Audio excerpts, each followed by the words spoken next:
Janice Stein is a founder and director of the Munk School of Global Affairs. She's been a tireless advocate and educator on international affairs in the classroom and on television. A very important role. Joseph Caron is one of Canada's most thoughtful minds in Asia, 40 years of experience in the region, some of it in the private sector, but most prominently as Canada's ambassador to China, to Japan, and also High Commissioner to India. Very distinguished. Amitav Acharya is chairman of ASEAN Studies Center at the American University in Washington. His long academic career includes teaching in Singapore, at Harvard, and at York University, and he's a senior fellow of the Asia Pacific Foundation of Canada. And Kishore, who's now, I guess officially, your title is a professor of public policy at the National University of Singapore, but you're a longtime diplomat with his country's foreign service, twice ambassador to the United Nations. He told me last night for 10 years High Commissioner to Canada while living in New York, which I thought was a pretty sweet gig. Writer of many books that helped me understand Asia while I was there, and a tireless evangelist for the rise of the Asian century. Now, to answer this question, last night we had a couple of messages that were delivered at dinner. The first came from Foreign Minister John Baird, who spoke about his commitment and his sincerity in his engagement to Asia. To prove it, he brought slides showing himself on his project of trying to shake hands with all of Asia's 3 billion people. But sensitive to being accused of the fact that Canada is a late arrival to the Asian Party, he made it clear that his commitment was deep, that it was a commitment for the ages, and he described it as a national imperative. And then Ian Bremmer got up and shouted at us for a while.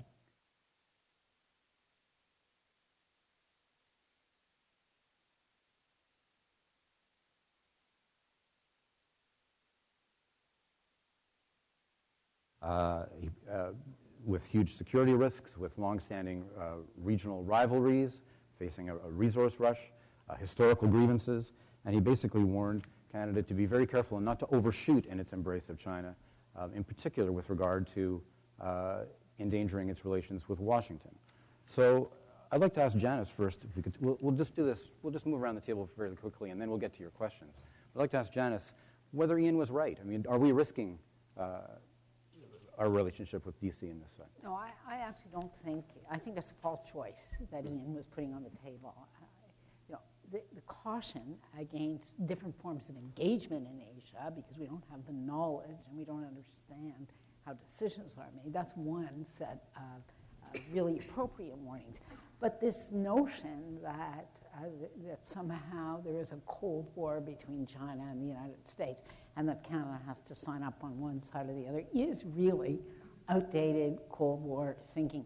The United States and China now are in a very delicate dance where they manage a deep integration of their economies based on their trading relationship and the flow of financial investment on the one hand, and some very serious strategic issues which are bubbling, especially in the South China Sea.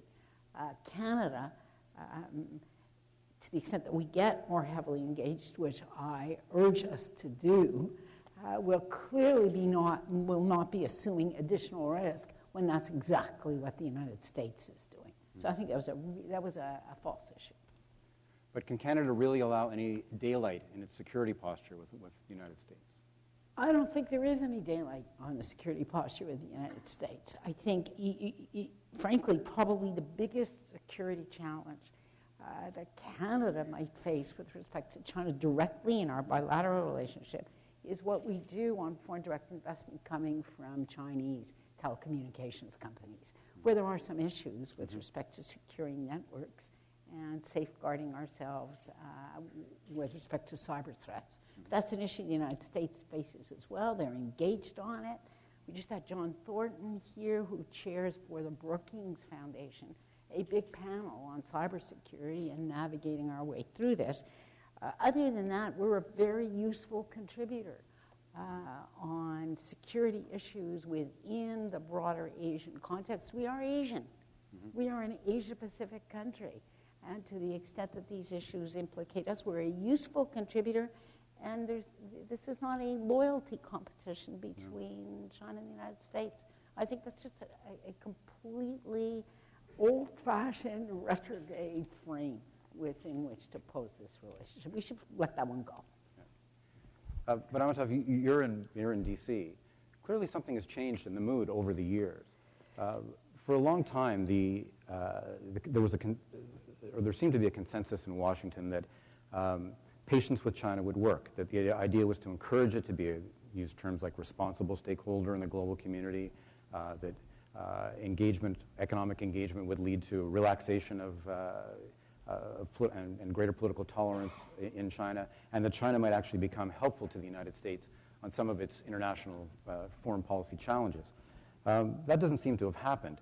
A decade or more, or 2 decades or more of economic engagement has seen most recently a sharper crackdown on dissent in China. China is not particularly helpful when it comes to American foreign policy priorities such as Iran or Syria or even North Korea. And it seems to have changed the mood in Washington. Can you tell us what the American perspective is right now? Sure. First of all, there is no single Washington, and it's not a monolith. There are 4 Washingtons. There is the administration Washington, there is the think tank Washington, which is waiting to get into the next administration. Then there is the Congress, and there is the rest of America, mainly represented by the political parties, which is very important in the election year. So actually, I would also say that Washington's policy towards China has changed over a period of time. It's not been like what you said, that it was something 10 years ago, and now it's changing now. It's always sort of waxes and wanes in terms of how to deal with China, the level of hardline elements. For example, if you remember George W. Bush, the first 2 years, there was a blue team, a very hardline on China, contained China. Then these were the neocons.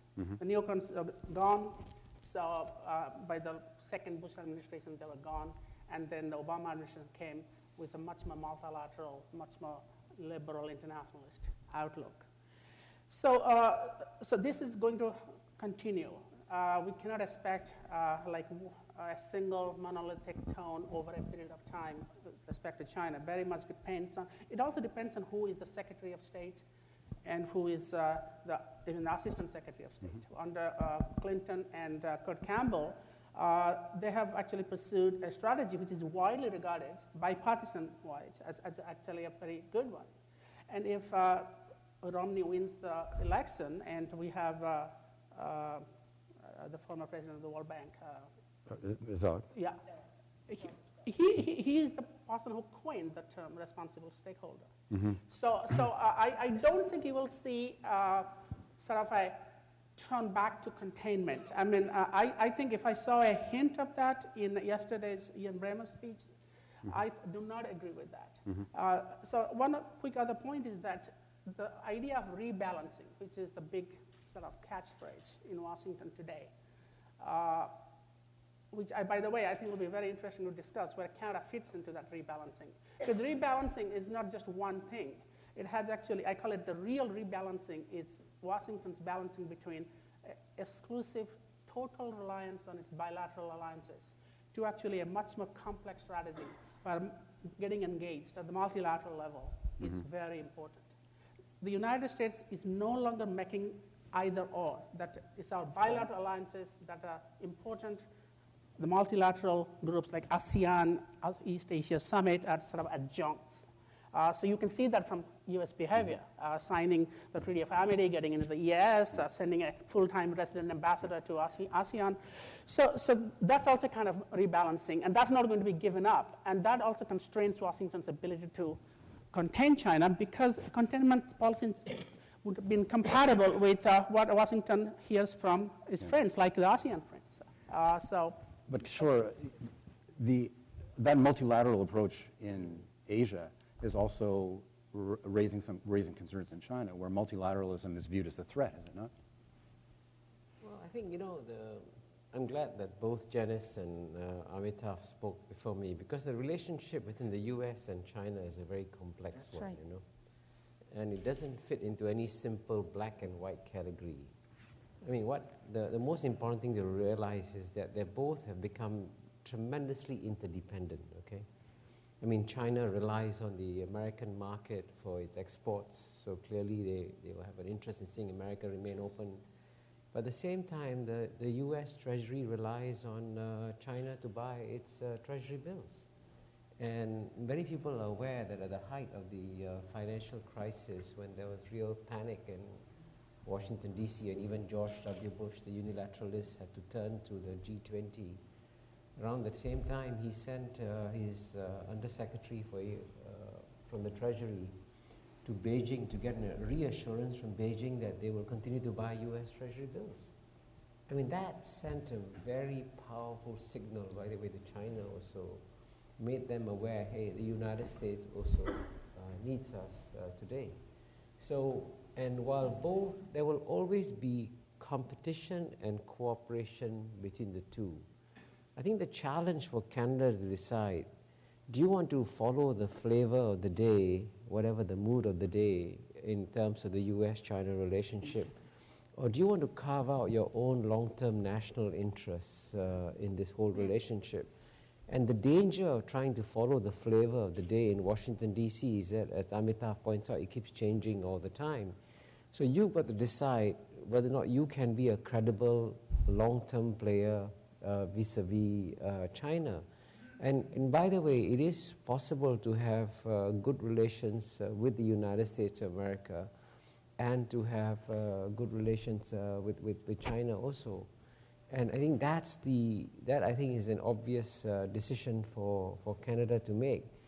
And it's sort of puzzling that Canada is sort of agonizing about how much to do with China, what to do, and so on and so forth. Because whether you like it or not, the rest of the world has already gone to China. And by the time you decide to arrive down there, you'll be at the end of the queue, you know. And I suggest you hurry up and not wait too long, because everybody else is getting there as quickly as possible. So how do we do that, Joseph? I don't want to interrupt Joseph, but I'm just struck as I listened to Kishore. I think the most interesting thing I've read in the last year was the speech that your Prime Minister gave when he went to China. And if anybody hasn't read that speech, it's an absolutely remarkable speech. And fundamentally, it had two messages in it. China is important to the global economy and to the global security environment. But oh, by the way, he says directly to Chinese leaders as he's speaking in public, don't count the United States out. Because there is a conversation going on in China right now, which is the United States is in decline. We just have to wait it out, and the United States is in decline. And the Prime Minister of Singapore delivered that speech in Beijing and said, no, you're making a fundamental mistake. And I think that captures exactly what Kishore's saying. Both of these great societies will be here arm wrestling each other, and the rest of us should not be caught up in that way, in that struggle.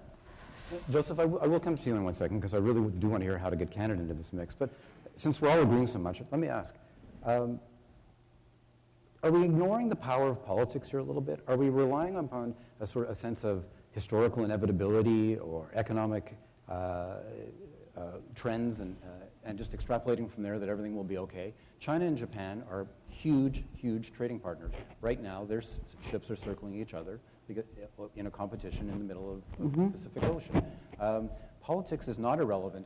There may be a Washington long-term consensus in terms of how to deal with China or a more operative form, but politics remains very powerful. And you've seen in this campaign that both sides have resorted to a certain degree of polite but firm China bashing. So are we not ignoring the power of politics a little bit? But you must also remember that this is an elections year. Yeah. Okay? And I remember in 1992, Bill Clinton said, you know, one of the most famous lines in his campaign was that, I will not coddle the butchers of Beijing, unlike President George H.W. Bush. And I was personally present in Blake Island a year later, in November 1993, for the first APEC leaders meeting, and Chiang Sai-min appeared, and I saw Bill Clinton coddle Chiang Sai-min right in front of my eyes. And boy, he was the most charming I'd ever seen Bill Clinton vis-a-vis Chiang Sai-min. So whatever people say in an elections campaign is not what they will do a year later when they are in office. And I think the same will be true, by the way, also of Romney. You know, even though he will say, I'm going to declare China a currency manipulator on the first day and so on and so forth, when the first day comes, he will discover that he has to behave quite differently. And I was in Singapore. Bob Zelig was in Singapore on Saturday, and I saw him, you know. And it was very clear that in the public discussions, even though it was technically a closed-door discussion, Zelig took a hard line on China. But later on, a friend of mine had dinner with him and said, hey, why do you take such a hard line? He said, listen, you know, anything I say will be caught on Twitter and things like that. I got to reflect that line. But I think he's sophisticated enough to know if they take office, they'll behave differently. They always do. Just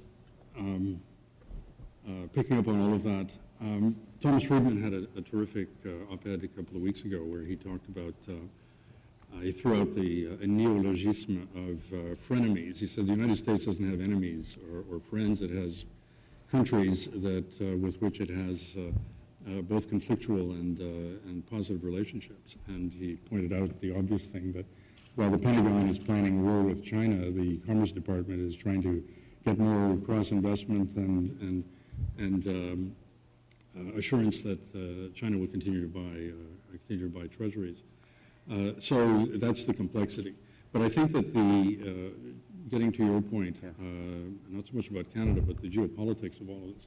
This is, some of the first rounds of a very long period of adjustment. And it is true that many of the rules with respect to everything from navigation to the structure, let's say, of the security environment in Asia, with which the United States, for example, has 5 military alliances, or security alliances, more accurately. A lot of that was developed at a time when China wasn't even on the international map. I mean, they were preoccupied with dealing with the immediate aftermath of the revolution. And so the Chinese quite justifiably say, well, why should we put up with a lot of these rules, which are obviously a benefit to the United States, to Canada, to la donne actuelle, the existing system sans a China that is rising. Well, China is now rising, and I think that countries are asking China to articulate and indeed participate in venues where the new rules are going to be established. And perhaps when the new leadership is in place in the party and then in government next March, maybe over the course of the next year or two, we will see perhaps a clearer articulation of what kind of world does China want, but it has to be a world that accommodates the United States and Japan and Korea and Canada and how does Canada get in? How does Canada get into that? Well, the way Canada gets into that, Canada is partly into that because we are, in terms of our national interest playing out. So we have the substance, if you like, of playing into it. But a lot of this is about ideas and about playing in institutions such as APEC and the ASEAN Regional Forum, and now the Defense Ministers Forum, which we have joined, and then ultimately the East Asia group. But these are tools, these are vehicles, these are venues, and the way you play is by coming up with ideas, by articulating what your national interest is, but also finding ways to articulate it in a way that meets the needs of the group or of the region. And that's the challenge that we face. Just to finish, this morning, people threw out the word strategy. George Herbert Walker Bush used to talk about the vision thing, which he didn't particularly believe in. But at the beginning and at the end of the day, you've got to have some concept of what the national interests are in the region, how they're going to play themselves out, and what are the best tools to use. Yeah. And inevitably, it means engagement, multilateral and bilateral. But right now, they won't have a Amitav. Right now, the clubs are being formed, and regional groupings are coming together, and Canada's not even being invited to participate in the East Asia Summit. What does Canada have to say to ASEAN states? Well, this is something we discussed last year at the Asia Pacific Foundation of Canada, and Mr. Caron was actually the leader of our group. Actually, it's not like Canada was not invited. Canada did not seek an invitation. That's the problem. And because of domestic political circumstances, it's such a contrast between Canada in the 1990s and Canada in the 2000s. And Canada in the 1990s was a leader. In fact, I don't think the ASEAN Regional Forum will be around without Joe Clark and the ideas that he put forward, although Australians might take some credit for that. And Canada was behind APEC. Canada was, had the Canada ASEAN Center back in 1990 in Singapore, way ahead of its time. Then we, of course, lost the 2000s, and you didn't seek an invitation. But this is something we pointed out, and when at the Asia Pacific Foundation and during the national conversation on Canada, and I am so pleased to see the foreign minister, the tone and the context of his speech, such a refreshing restart. This is Canadian rebalancing, and it's just dramatic. And also he gave us a lot of details, and what I also found very gratifying, by the way, is that he was not just talking about China. He spent more than half of his speech talking about Southeast Asia, Burma. So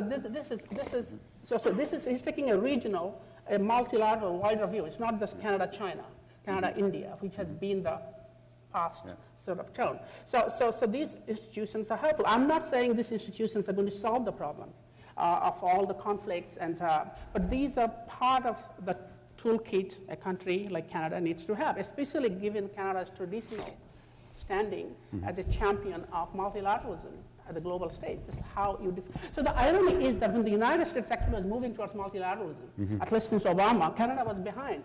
It was actually, the positions are reversed. Canada, being the multilateralist, was stubbornly bilateral. The United States, being a traditional bilateralist, was becoming passionately multilateral.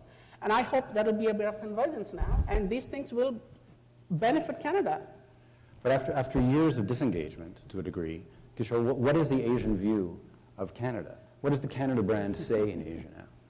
And what does that tell us about what opportunities there are? Well, I think Amitav put it quite well. I mean, actually, it's an interesting question for Canada to reflect why it sort of paid much less attention to ASEAN over the last 10 years when everybody else was, in a sense, focusing more and more on ASEAN. And that requires an internal discussion within Canada.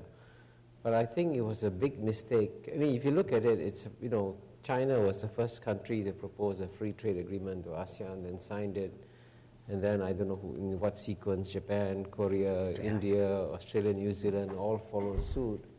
And Canada still hasn't done anything. Yeah. And it's sort of puzzling, as Amitav was saying. You were there early on, and there was no follow through. So I think what you need to work out is a kind of a long-term strategy of where you want to be 30, 40, 50 years from now. But what needs to be in that strategy? I think there's a growing awareness that we've missed something, that we need to get back into the game. What do we need to do specifically to get in there? I mean, we can't project military power. We're not a game changer militarily there. So what are the options? So let me back up for just a minute. I think one of the comments I would make is that this has been a heavily China-focused conference, right? And in that sense, that's not a good discussion to have in Canada. India crept in, but even the discussion early this morning when we got a no answer and nobody stood up in the room to challenge that no was really not encouraging. Just one fact, Japan is buying more U.S. Treasury bills today than China, right? How many people are paying attention to that? So when we talk about interdependence, this China-centric, U.S.-centric model is just wrong, and it misses most of what's really important in Asia. The second thing is, and we haven't really talked about this, but I want to just take a minute, because there are real security issues inside Asia, and particularly focused on the South China Sea. And those are non-trivial. I just came back from China, and I was struck by the tone in the room among my 12 Chinese interlocutors who come every year to the same meeting. There was anger, and this was not manipulation, Kishore. This was not people, being collared by the government and organized to go out and do this. there is a real sense, I mean, very difficult for an outsider to understand, but it taps into a Chinese sense of humiliation. Looking back over these 150 years, in which that humiliation was unnecessary, arbitrary, and will never occur again. So 2 islands, 2 or 3 remote rocky islands, become that kind of flashpoint with Japan. I think there are, we need to recognize that these are real security issues. They're dangerous. And there is an ASEAN framework, which we were engaged in the 90s. We did not show up Kishore for the last decade. We played a very prominent role in engaging in track 2 diplomacy and alternative forums. So this has to be, we have to think about this as not only trade, that's number 1, not only China, that's number 2. And the third thing is, the Foreign Minister said last night, what I was encouraged by among many things he said, but he's actually put $10 million on the table for the first time for us to think through the Canada-ASEAN relationship. It can't be only ideas. It's not only ideas. Ideas have to be backed up with resources, with people, with commitments, and with a willingness to stay engaged. That's what we have to do. But is there a Canada brand in Asia, Kishore? Well, yeah, I mean, definitely. I mean, it's important to understand that overall, Canada has a very positive reputation in Asia, and there's still, for example, in Singapore, there are many of the senior permanent secretaries and some of the ministers were trained in Canadian universities. Philip Yeo, the guy who's responsible for Singapore's Economic Development Board, was from the University of Toronto, for example. So there is still a lot of goodwill towards Canada that Canada can actually exploit and use to its advantage. But I think it needs a much more now proactive engagement with ASEAN. Yeah. And the thing to remember is that everybody is courting ASEAN now, you know, in a big way. So with that happening, Canada cannot go back to its old posture.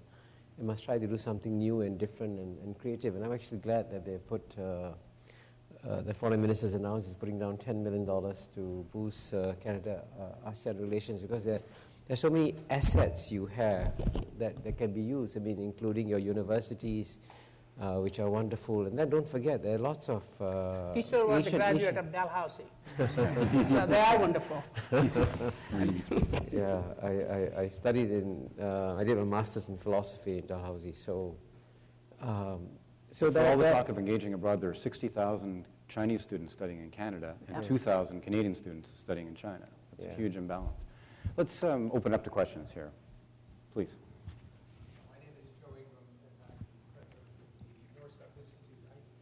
A couple of points. I want to contextualize something. Mark Carney presented an interesting bar chart in Waterloo a few months back on the change in shares of world trade amongst the G20 countries between 2000 and 2011. And I think when we're talking about the Canadian brand, we need to contextualize this. It showed 12 countries that have gained market share amongst the G20 since 2011. The leader, of course, was China, with about 170% increase in share. The big loser, was the UK, with about 40%, but closely followed by Canada. This is going to be a security-related question, right? With 38% loss in market share in exports. Okay, that's between 2000 and 2011, before the financial crisis. Now, I think we have to ask ourselves why. Because we can't answer some of the questions we're trying to answer unless we know why this loss in market share. Some, like Jeremy Kinsman in Policy Options, suggest it's the brand, that Canada's brand is suffering. Now, something we haven't talked about with respect to China. Let's get a question then. Something we haven't talked about with respect to China is if Canada should be thinking strategically about what China is thinking strategically of. China wants to move up the value chain. China wants to produce high technology products.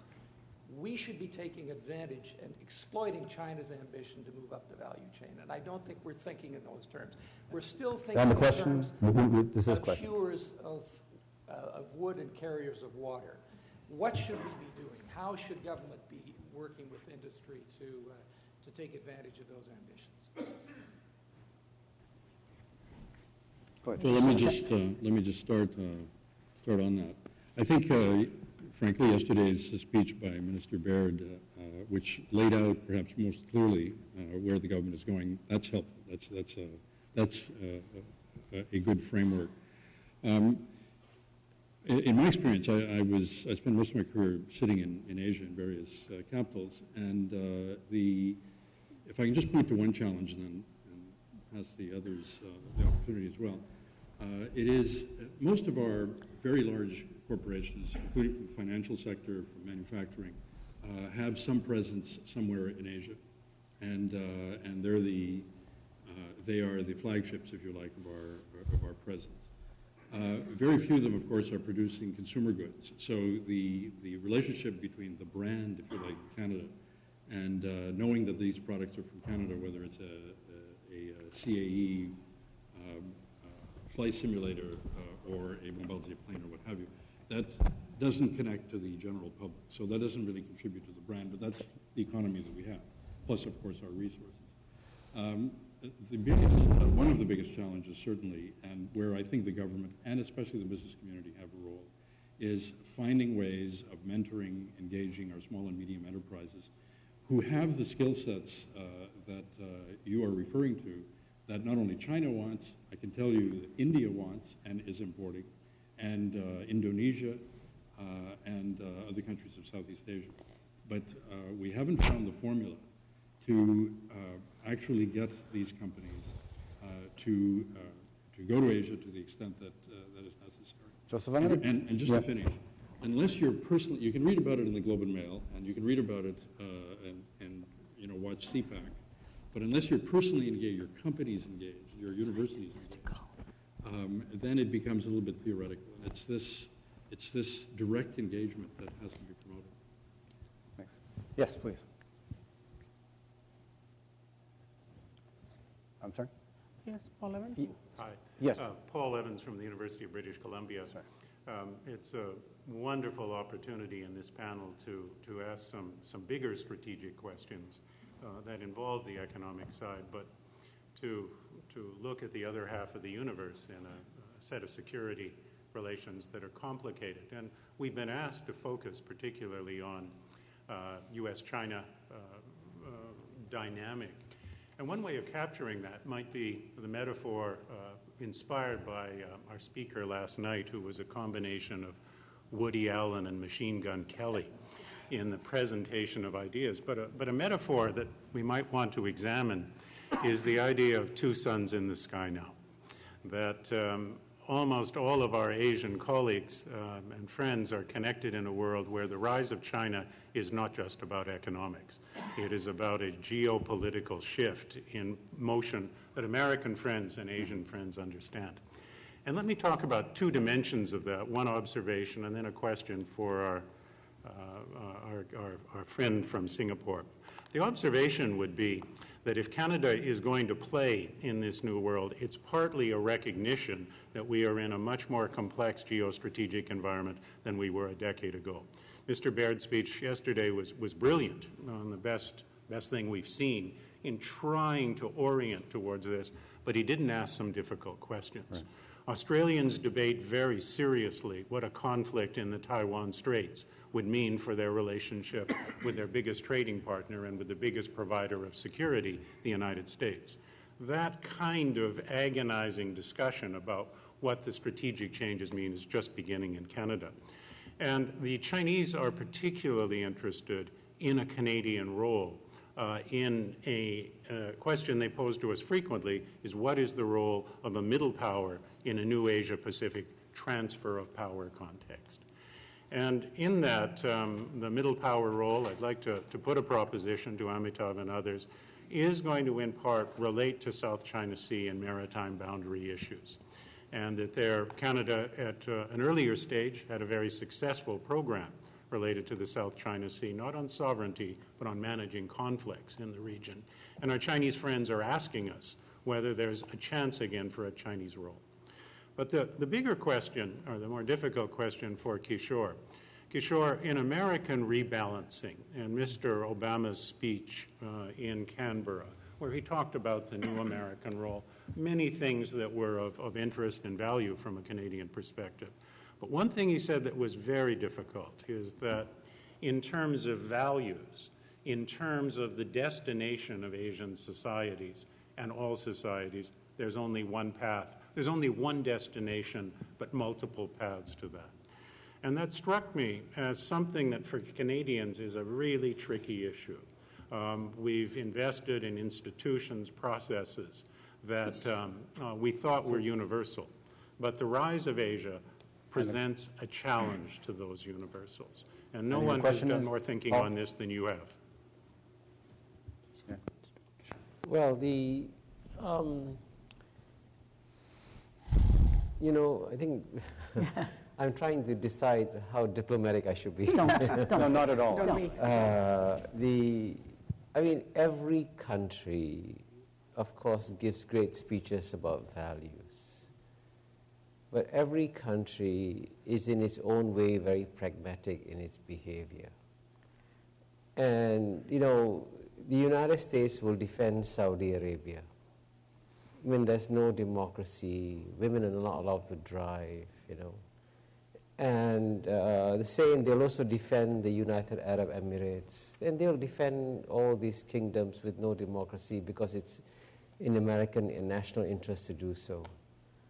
In the Cold War, as you know, the United States and China cooperated very closely when China was run by Mao Zedong, who had even less concern about human rights than any of the present leaders do.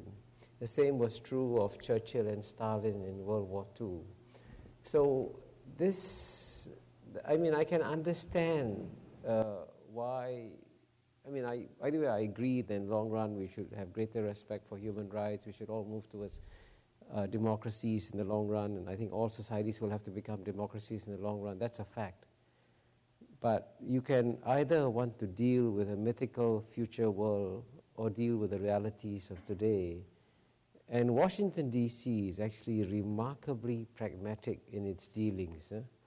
Vietnam is no more politically open or politically closed than China. But Vietnam today is a very valuable for American national interest, so United States is investing more in Vietnam. And so it's all about, at the end of the day, when it comes to geopolitics and geopolitical decisions, every country in the world, without exception, puts its interests first and its values second. And I have yet to see an example where countries give up their values, give up their interests for the sake of values. Yeah. Do you want to address that? Yeah, a couple of questions. I would not use the metaphor two suns in the same sky. I will rather say two tigers in the same mountain. That's how the Chinese will describe it. So can there be two tigers in the same mountain? Well, for the problem in Asia is no matter how much the Americans say we are back, we are re-engaging, rebalancing, we're pivoting, a lot of Asians are very skeptical. They see this tiger, the small tiger. China is still a very young tiger. And I don't think Asians have made up their mind whether China is a threat or an opportunity. They go for indicators of Chinese behavior. The last couple of years have been difficult over the South China Sea, but that doesn't mean people in Southeast Asia or Asia have said this is the hegemon, bully, we must contain. The United States case, there's no matter how much they convince, and Leon Panetta at the Shangri-La Dialogue did his best, but the debate continues with this tiger is getting old and is leaving, not dying, but is leaving, or will leave. So, and I think there's no question that U.S. presence is critical. It's not the only element, but it's a critical element to keep Asia stable. Yeah, just to add, Amitav, to what you're saying, I would frame it differently than the way it is. And Kishore would have a far better sense of this than I would. But when you talk in Asian capitals, there is, of course, an overwhelming recognition It's not that China's rising. China's risen, right? It's the language that we use in the West. China's rising. Finish. That's the past, right? By the same token, what they want, and they're clear about it in private conversations, they want the United States just over the horizon. They want the United States there, but they want it just over the horizon. It's the collective insurance policy in the region, and there is utter dismay at the thought that the United States will pull back any further over the horizon. So I take that seriously, and I can well imagine a period of 20 years in which exactly that kind of pragmatic system develops. If you actually look at China's so-called threatening behavior, it's very localized. It's very regional. And that's what's so wrong with the Cold War talk that occasionally gets echoed. I have a very quick point. Yes. I just want to finish what I was trying to say. You mentioned the word, is power politics disappearing? By no means. Exactly. Is interest disappearing? By no means. But the question is, there are different kinds of power politics. One kind of power politics is containing China in a preemptive way. Another kind of power politics is keeping your powder dry, being defensive, balancing, without containing. And I think that's what the US is pursuing. And that's, I think a lot of Asians are comfortable with that. Yeah, over the horizon. I mean, sure. Please. One thing that's intriguing is that, as we discussed Asia over the last 2 days, the one country we have not mentioned, as we discussed Asia over the last 2 days, the one country we've not mentioned at all, and which actually is the one with which Canada is most geographically attached, is Russia. And yes, we know we think of Russia as a European power, but it's also very much of an Asian power. So where does Russia fit into this discussion, especially for Canada? Yeah, you know, it's very interesting, just to engage in a moment of lightness. An Australian colleague, an economist, did actually a wonderful exercise. Took present-day IMF data and projected it 100 years. So if there are any economists in the room, you know how much validity you're going to attach to that, right? But use 5 scenarios. Here's what happens in the 5 scenarios if we're in 2100. In only one of those scenarios is China number 1. Only one. In 2 of them, India is number 1. Who are the top 5? Indonesia, China, India, Europe in the biggest sense of the word, and the United States. Russia and Brazil fall off the radar screen, frankly, over the long term, given the fundamentals in those societies. So in a paradoxical way, the BRICS part of the world that we're presently preoccupied with are not likely going to be a long-term preoccupation. The eastern parts of Russia are also becoming more Asian all the time, I think. Yeah. Joseph, I mean, Yeah. there's a lot of migration. There are more Koreans there. There are more North Koreans in the eastern part of Asia, Huge. more Chinese, and fluctuating borders. Yes? Well, I think in all this obsession with China, and I've actually have the relatively unique benefit in this room of actually having worked in India and in China and in Canada and the US. But I'm sort of reminded of the discussions of the 1970s when Japan was going to buy up the entire world. And I think this discussion about China, I agree with you completely. China has arrived, okay? And I think we've got to look beyond. I think what's happening today is something that's without precedent in human economic history, which is an emerging multipolarity. Mm-hmm. You had the British hegemony. You had that replaced by the American hegemony, and then the bipolarity of the Soviet Union and the US. Then you had the gradual multi-decade decline of the Soviet Union and the emerging economic bipolarity of the US and Japan. Now you have that replaced by China. But the part without precedent in human history has never such large parts of the human population grown as fast in such a short time as you have seen over the last 2 decades. The BRICS being the cliche, but it goes on and on. I mean, people ignore the fact that Africa has been growing at 5% plus rates throughout. I'm just going to interrupt you for 1 second because I should have asked you your name first. And oh, sorry. My name is Asim Ghosh. I'm with Husky Energy, an oil company. Okay, and we have great. a joint venture in China of some multi-billion dollars. Perfect. So, and then the question. Okay, so the basic point is, why is it that Canada has given up its natural legacy? Of the point that used yesterday was the pivot, which is a very old legacy. And why are we why are we gazing at our neighbors and examining this position furiously as to what the risks are of being a pivot? It's been a natural home for Canada since Pearson. And I don't think it should be very natural to us to take that position and not get into these debates about whom to ally with. We don't need to make that decision. You want to field that? Yeah, well, your comment follows directly on what I think is fundamentally a correct analysis, that this is going to be a multipolar world. Exactly where one particular center of economic and political power will be, we can argue about, but fundamentally we're moving into a multipolar world. And that's a very hospitable world for Canada and for other middle powers. It multiplies options, it creates new opportunities, it doesn't polarize the world in the way that we lived through in the past. It doesn't force choices that are either or on us. Okay? There we go. And so I agree with you. And in that sense, when you asked earlier, how does Canada engage? Yes. I think the opportunities for Canadians to engage are much greater. And the risk is, if we focus only on China, and this is exclusively a China-based conversation, we're going to curtail those opportunities in a premature way. I mean, we have Stephen Toop in the room here, the president of the University of British Columbia. Put one very concrete thing on the table. It's stunning to me that we're the only country in the G8 without a real program of international scholarships. It's beyond frustration at this point.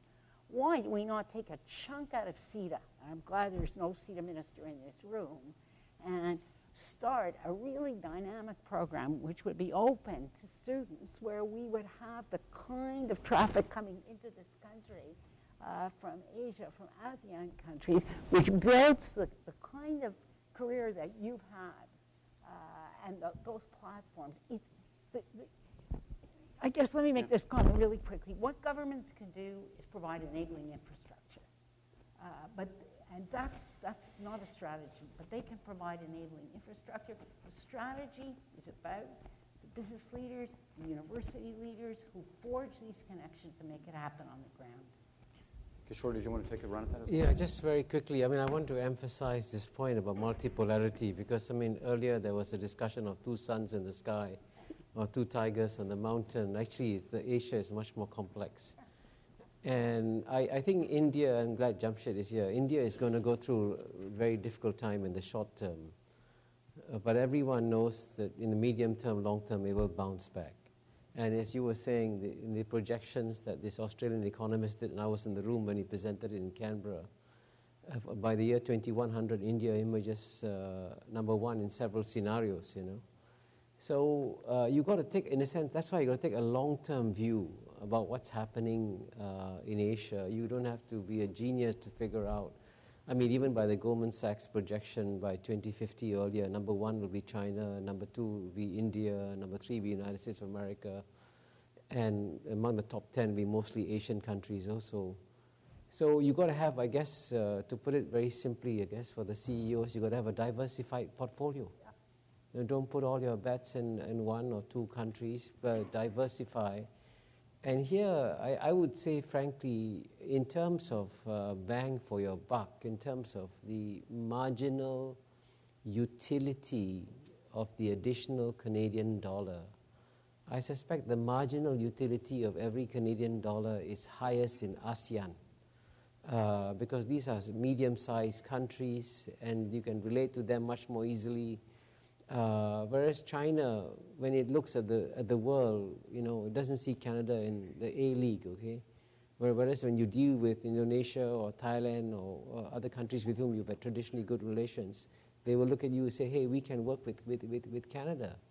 So you don't forget the diversity of Asia, don't forget the complexity of Asia, and look beyond China at the other opportunities that exist in Asia too. That's a very valuable comment, Kishore. Thanks. And Robert Kaplan, who believes the geography is destiny, talks about the Indian Ocean as being the center of Very quickly, if you look at the history of Asia, the last 50 years, and the long-term history, there has been actually, in a sense, functional multipolarity, even during the Cold War. The United States provides security. Who created the prosperity of Asia? Japan. Without Japanese investment coming down Southeast Asia, creating the production network, you don't have the Asian tigers, which was Singapore, Hong Kong, Taiwan, South Korea first, even China. Who provided the normative framework, how countries get along with each other? ASEAN, which is not a great power. So it's not like the European-style balance of power. Only the great powers decide everything, everybody else is marginalized. There has been a kind of a normative, institutional, economic multipolarity in this region. And I don't think that's going to change. The important thing to bear in mind is that, yes, China made this most dramatic transformation in a very short period of time, although we don't know for sure. I mean, the Roman Empire might have done that before. But even if assuming that the very short time China really went from here to there, but under what condition? What made it possible? It's not, the old days, countries could get a rise in 2 ways, by invading another country or their domestic transformation. They had a lot of wealth, a lot of territory. China did it by working within the rules, institutions, and the economic system created by the United States and its allies. And the Chinese know that. So when people say China is a challenger to the system, challenge what? They prospered within that system, and they're not there yet. China is far from a superpower. That's another question. I objected to the term superpower here. I heard this first. But we'll come back to that later. But the thing is, we have a situation which is complex. Not 2 tigers, maybe not 3, but no tigers. Maybe they're all cheetahs or elephants. But these are valuable contributions because they're concrete suggestions. Joseph, are we forgetting about Japan in this mix? Is Japan doomed because of its demography, or is Japan, which is a country that has virtually no domestic energy production and has now suffered through the Fukushima disaster, which is wiping out its nuclear capacity, is it not an opportunity for Canada? Well, definitely. The reality of let's say the reality of the last 20, 30 years, before some of the demographic issues came forward and essentially the interest rate policy choices they made in the 70s and 80s collapsed, and we've had 20 years subsequently of relatively low growth. But even at its most ambitious, Japan's commitment, let's say, to creating a new public goods, as opposed to contributing to public goods through a strong relationship with the United States, increasing activities through the United Nations, particularly in the 1980s and 1990s, that has always been mitigated somewhat. And the expectations with respect to Japan's diplomatic performance have tended to, certainly in earlier decades, reach a bit beyond what Japan really intended. Does it remain an opportunity? Subsequently, of course, it is facing a number of serious domestic issues. That said, it's still it is the world's third largest economy. It has one of the most significant roles in development of high technologies. It's a huge domestic market. It is an intellectual source for the region. And yet we closed our mission in Osaka, I think. That makes no sense. We closed our mission in Osaka, which governs a region that has an economy bigger than ours, I believe. Well, and when we did it, I think we also coupled it with an insult that said it's because we were going to focus more on China. Yeah, that makes absolutely no sense. You know, just to add to what Joseph is saying, I actually think Japan is the most neglected country, and that Canada is making a serious mistake. Why?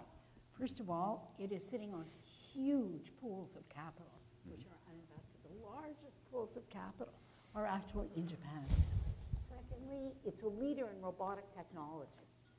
And will continue to lead, and it's a leader in robotic technology because it's old, and their workforce is not, the projections are not able to look after the existing population. So it's actually developing cutting-edge robotic technology. And third of all, when you go to Japan, and we do this as a university, there is such keen interest that you're there and you're not in India and China. Stephen will add to that in a moment, that while everybody's courting ASEAN and India and China, the Japanese are absolutely delighted to come to the table, and they come with terrific assets. But we closed our... I'm looking forward to the reopening of the consulate in its shared capacity with the United Kingdom. Plus we have, just to add to that, yes? we do have a process for a trade agreement. We heard about it last night very briefly, and right. It's been repeated this morning. So it doesn't attract the same level of media attention, certainly, but a lot of mechanisms are in place to move it forward. And it will be productive to Canada once we can conclude it. Right. Since we have two good evangelists here for ASEAN, for Southeast Asia, and let me ask, Canada has had nothing to say about these territorial disputes in the South China Sea. It's been absolutely silent.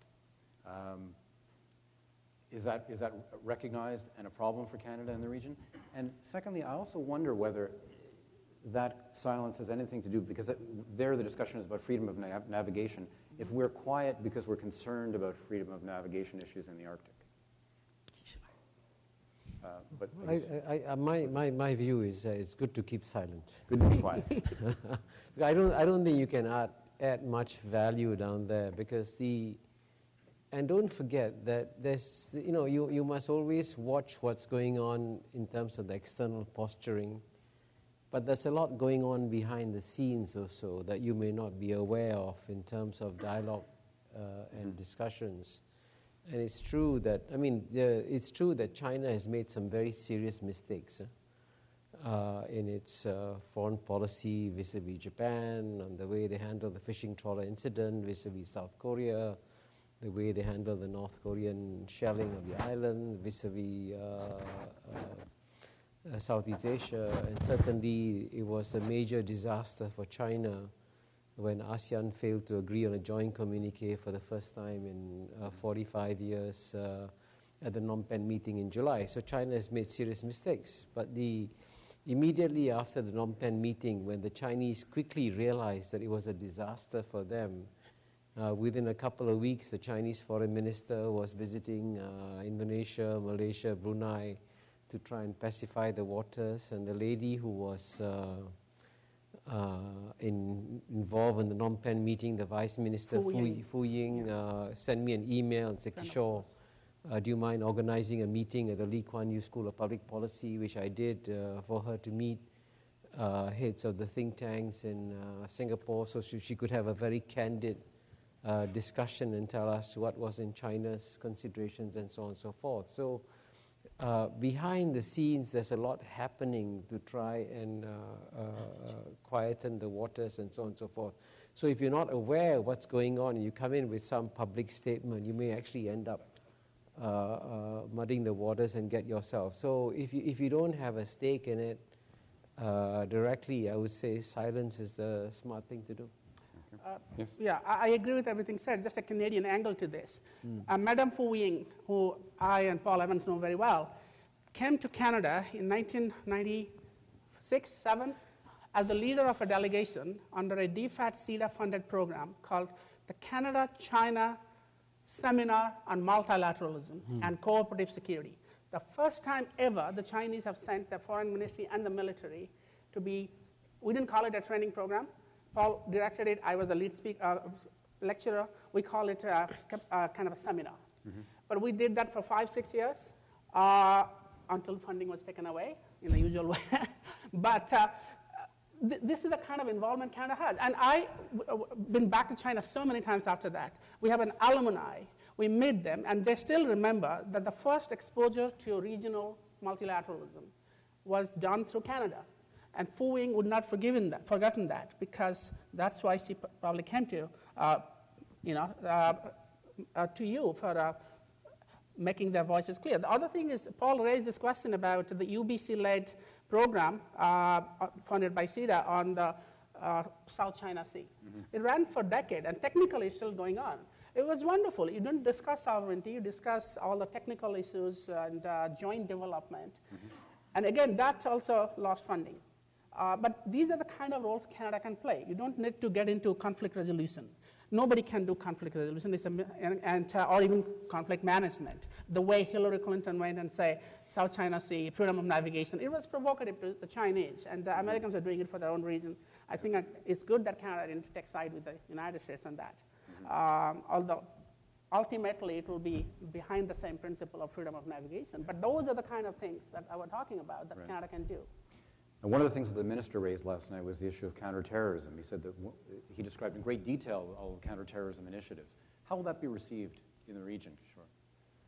Is that perceived to be a smart application of Canadian resources?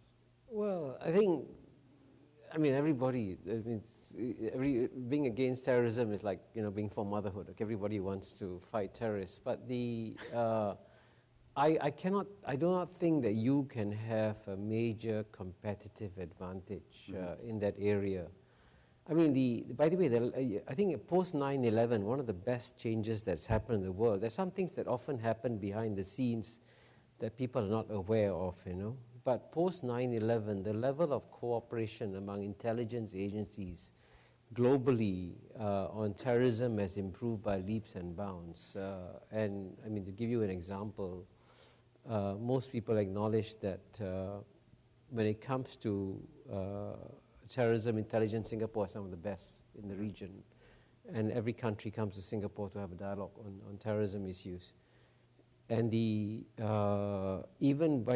with China, there are some discussions on what's going on. So the terrorism threat, if you notice that, as you know, since 9/11 and since the 7/7 and all that, the last few years, the capacity for terrorists to launch large-scale attacks has diminished considerably. And if you want to give Obama some credit, certainly he deserves some credit for success in that area. So, and my suggestion to you is don't go for areas like terrorism. Go for your real strength, your soft power, if I may say this, okay? Soft power, universities, seminars, think tanks. You have a lot of soft power in that area. Use that to your advantage. Is there a question here? Yes, please. I'm sorry. Brenda Kenny with the Canadian Energy Pipeline Association. I'm interested throughout the morning, we've been talking a lot about trade with sort of an outward look from a Canadian point of view and how to position Canada. And yesterday, I think it was in Dominic's slides when he talked about sort of three underpinnings when you're speaking of security that came down to water, energy, and food. And clearly, Canada's position in the Asia-Pacific as well as around the world is very unique in the context of OECD countries with respect to all three of those. I just wonder if, particularly with the energy focus and some of the challenges that we're having within our own country, establishing our position and views around that with regard to large exports, if you have any observations about the pivot points and the context. Just one quick fact on that, while natural gas is a big export for Australia, we're really the only significant player outside of the Arabian countries with respect to potential for exports of crude oil, which is still anticipated to be a fundamental part of the energy picture for quite some time. So that's a really interesting question. It takes us into predicting the future of energy markets, which I have to say probably has the largest uncertainties around it globally, almost any market. And that's due to what we discussed very, very briefly yesterday, which is the coming on stream of new sources of energy, the future of fracking, which has potential to change those energy markets. And we haven't begun, and the modeling that's being done hasn't really begun to take the possibility of fracking beyond Europe and the United States, which is where it's presently occurring. But so we are in a revolutionary period of energy markets. And I've seen some, to put a sobering note, and then I want to put one issue on the table, I've seen some which talks about unaffordable premium of export of energy across long distance as new sources of energy comes on board. So for how long this is going to be a national preoccupation is at least open to question. But let me give you a concrete example of where the Chinese have a specific demand of Canada, right? Which is coming up right now.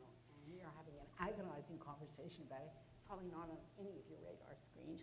We assume the chair of the Arctic Council, which is an 8-nation Arctic council, created actually in Canada by a foundation, not the government, and then the government took it over and stepped up to the plate and did what it has to do, and we are going to become the chair. Well, the Chinese want in, and they want official observer status at the Arctic Council. They are keeping their eye on future energy supplies. They are keeping their eye on new navigation opportunities. And let me tell you, that is a heated discussion. The United States adamantly opposed Kishore, adamantly opposed. It's one of the 8 Arctic nations.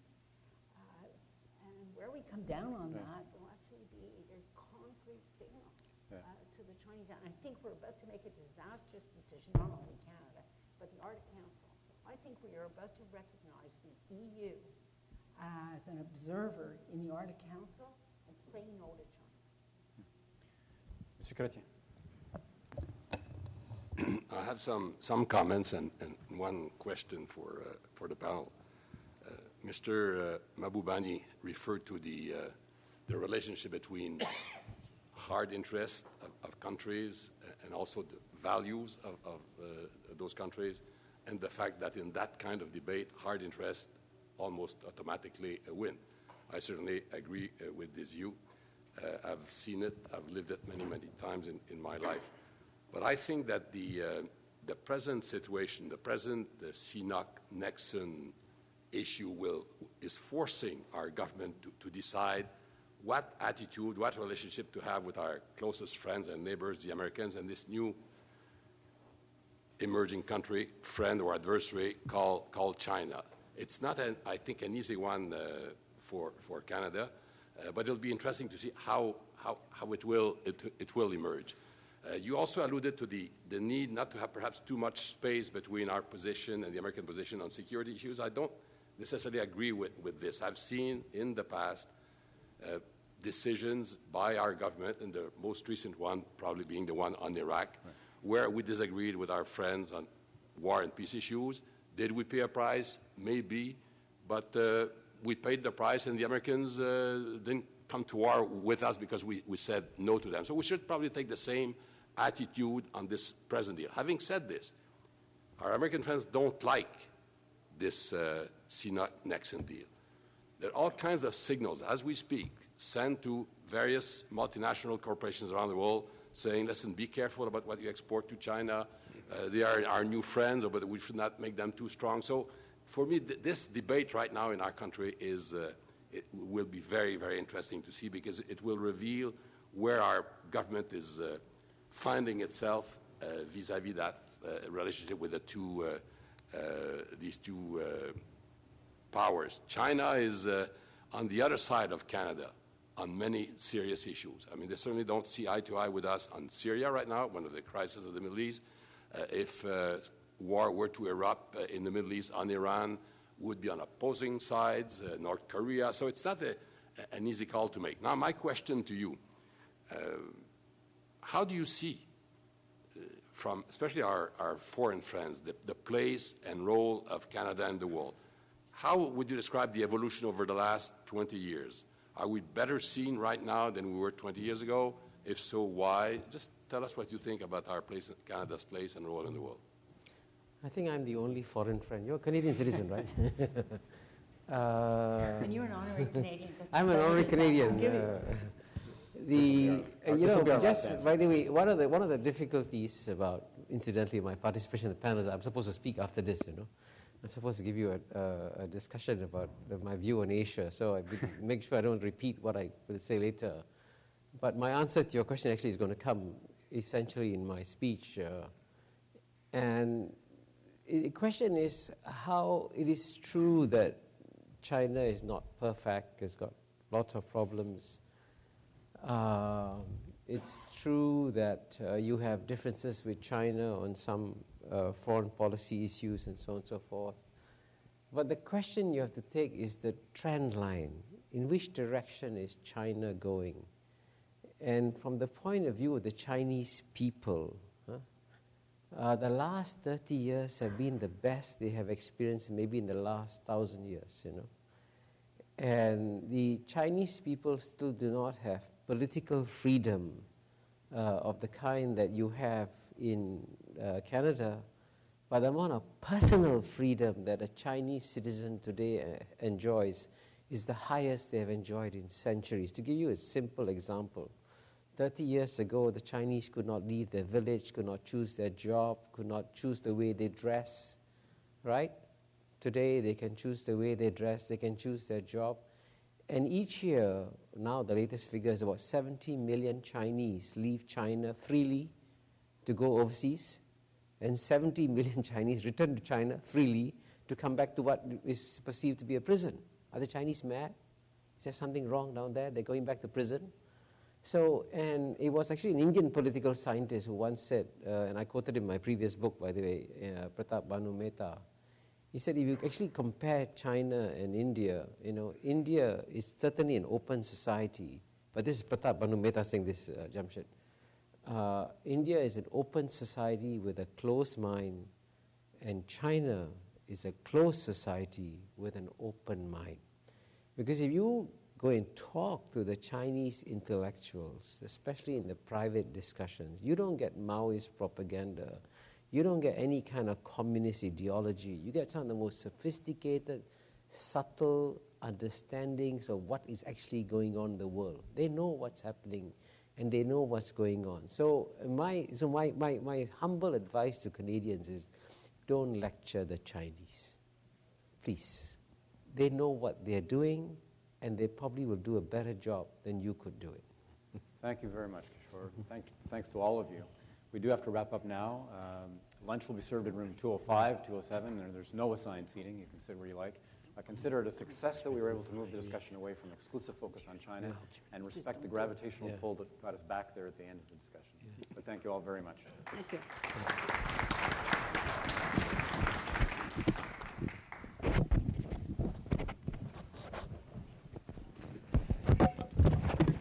Good to meet you. We'll stay in touch. I was going to give you a card. How you doing? How are you, man? Good to see you again. I didn't know that you'd gotten this job until I saw the... Yeah, it's a long story. It's, you know. yeah, it's kind of fun. It's good. Yeah, it's kind of cool to come back. Yeah. Yeah, well, it has to be around ideas. You know what daily newspaper journalism is these days, you know, very process-driven and chasing it. No, not at all. So this is a little more fun, a little more around ideas and stuff.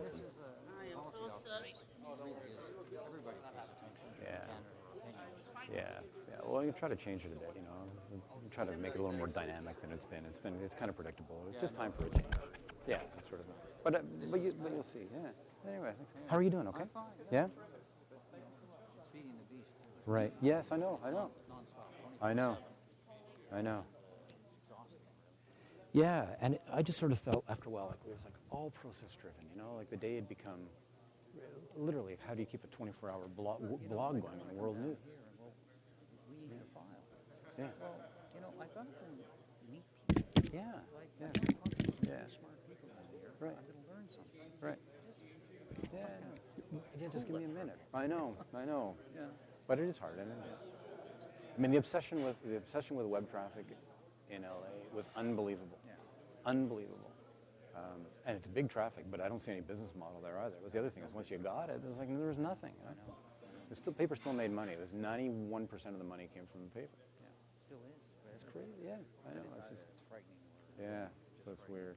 Anyway, it was a good run for a while there. So. Thank you. Hi. I hope you didn't. Thanks. I just was shooting a few messages, but it was just fantastic. Oh, well, I don't know. You really know the file really well. Yeah, you it was really very tell. helpful. Oh, You can really tell. Oh, that's good to hear. Yeah, Thanks. no, it was a good That's good. Yeah. So, Thanks. I don't even have grab cards your yet, but stuff, okay? I'm living in Ottawa, so I'm not going to live in Montreal. So we'll get together. We'll get a beer or something. All right. Thanks. Hey, great job. Hey, thanks. Thank you. It's yours.